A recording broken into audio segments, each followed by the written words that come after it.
Just a couple tips on advocacy and tools. On lobbying, do and don't. Don't go in with a hostile environment. This is your elected official. There's no reason to be adversarial when you interact with your lawmaker. If you're a Republican and they're a Democrat, you don't need to be hostile. You're both Americans and you're both trying to accomplish the same thing. Don't be hostile, and certainly don't threaten. There's no reason for that. It's unprofessional and beneath everybody. There's no reason to behave that way. In a polite discord, you can agree to disagree, but you don't need to be hostile and threatening. Don't have too much information. So you want to have a bullet sheet. Now in Florida, NASW Florida does provide what we call talking sheets or talking points. And these are one-page sheets of information that have very accurate information on bills and legislation that we want to talk about when we go to the Capitol building. So if you're a student in Florida and are going to attend Lobby Day, you will be given those at the information session the afternoon before Lobby Day. And you'll be given some tips on that legislation, on things that you need to know about. If you choose to, then you can go back and do some research in your hotel room before you go to Lobby Day and get more information on that particular piece of legislation. But those key points are given to you in the drop sheets. They're done by colors as well. So if you're interacting with your legislator, a pink piece of paper or a blue piece of paper is going to stand out on the desk better than a white piece of paper. So if you're creating your own drop sheets, remember that. Put it on colored paper, but whatever you put on there, make sure that it has contact information if the aide or the legislator wants more information, and that it has accurate, credible information. This is not the time to shoot from the hip.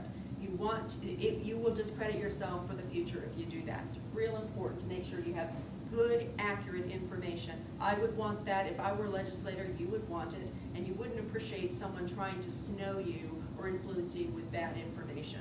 So make sure that's on there. So you want to keep your credibility up there. And don't be dishonest or exaggerate. We want laws, all of us want laws that pass that are generally good for the entire public. So exaggerations or things that are going to inflate the issue are inappropriate in a good civil discord that goes on. You want to be polite and friendly. You are taking their time. They've got a lot to do during the legislative session. So you want to be concise and precise and get to the point in everything that you do. So your interaction with your lawmaker or your legislative aide. It's also important to remember at this point, if you get an appointment with the legislative aide rather than the legislator themselves, that's a very good thing. There's nothing wrong with that. Don't feel like you've gotten a secretary.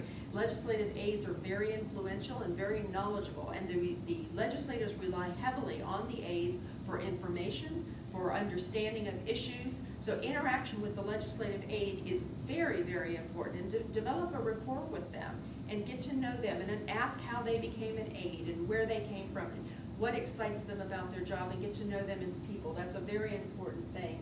Understand emotion. Emotion's still part of this whole picture. So if you're advocating for a particular issue and you can put a human face or a real story to what you're trying to influence, that's a very important thing. Remember, our legislators come from different disciplines and different backgrounds. So understanding that your lawmaker is still a human being, and if you can connect on a very emotional level on this is the issue and this is what would happen or has happened to your clients, to yourself, whatever it is, this is what this would look like. That helps them understand, again, policy to affect the real human. Policy's there for the social welfare of the people. That's why we implement policy. There's no other reason to have government. So if it's not impacting or helping people, there's no reason to have it. So protecting the public, enhancing the public welfare, which is part of the language that's used in the Constitution, is a key issue. Put a human face to that. That's very important. Mention that you are part of their district and that you were a voter in their district. That's a big issue, because sometimes people make a mistake and they go talk to legislators across the state and they're not part of their voting district. There are too many people, over 18 million in Florida. There's no reason for you to waste somebody's time if you're not in their district. They're there to represent their district. And within the 67 counties in Florida, everybody has a little different personality and different needs. And so our representative government should represent their constituents. If it's a very rural area, they may have different needs regarding agriculture or zoning issues. If it's from a more urban area, they would have differences as well. So we want them to be constituent and represent the government. The people, but you don't want to be wasting people's time if you're out of their voting district. Thank them for their time and follow up afterwards.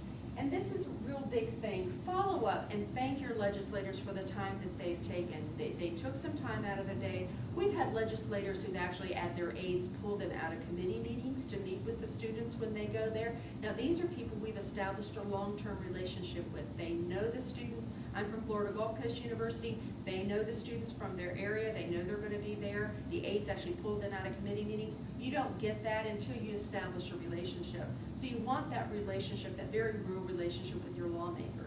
Be polite. It's a very exciting process. I don't know any students who aren't just thrilled afterwards. We're really building a large group of practitioners this year who are going to be attending Lobby Day. Many of them for the first time. They've never done this either. So depending on where they came from or what school they graduated from, this may be their first opportunity to learn this, to how to do this. So we'll be promoting this video to practitioners across the nation. After the meeting, you want to follow up a thank you letter. You want to follow up and do a brief cap and say, this is what we discussed. This is what we said we were going to do or we weren't going to do. I just wanted to thank you for your time and your commitment to X, Y, Z, whatever it is that you're promoting. And any additional points that you forgot to say, or you said you would get back to them on, make sure that you do follow up with that, because they may be waiting on that in order to vote one way or the other.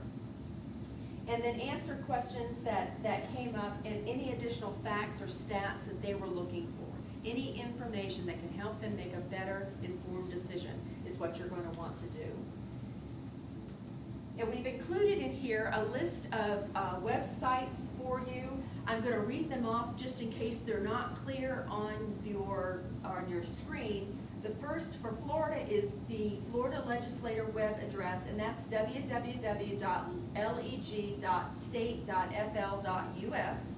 So that is a website for you for Florida. The Florida Senate directly is www.flsenate.gov.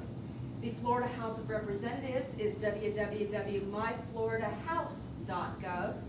The Florida Governor's Office web address is www.flgov.com. And this is a federal website that's important. You have the U.S. Library of Congress, federal legislation, and that's at http://thomas.loc.gov. We have our Cap Whiz by NASW, which shows congressional votes weekly, and that's at capwiz.com/socialworkers/megavotes/. And then the National Association of Social Workers is www.socialworkers.org. And then Florida, which has excellent resources for you, is www.naswfl.org. So we hope that this has been a good Lobbying 101 video for you, that it's going to take away some of the questions that you have. We encourage you to get involved and to come to the state capitol, to meet your legislators, to understand their roles, how they find out from you as constituents,